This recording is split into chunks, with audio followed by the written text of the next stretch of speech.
Nang pinalabas ng Diyos sina Adan at Eva mula sa hardin ng Eden, madalas nating tanungin, bakit kailangan pang maglagay ng bantay? Bakit may nagliliyab na espada? Pero ang hindi natin agad nakikita ay ito. Hindi yun galit, yun ay wagas na pag-ibig. Sabi sa Genesis 3:24, He placed cherubim and a flaming sword to guard the way to the tree of life.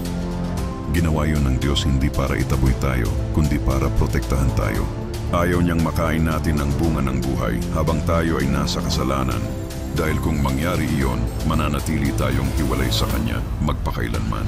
Kaya isinara ang daan para may pagkakataon tayong maligtas.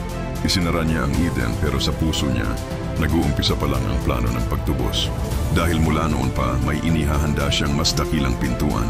Isang pintuang hindi gawa ng tao, hindi gawa ng sariling lakas, kundi pintuang bubuksan niya sa tamang panahon. At iyon ang pangakong nasulat sa Revelation 22:14. Blessed are those who do His commandments, that they may have the right to the tree of life, and may enter through the gates.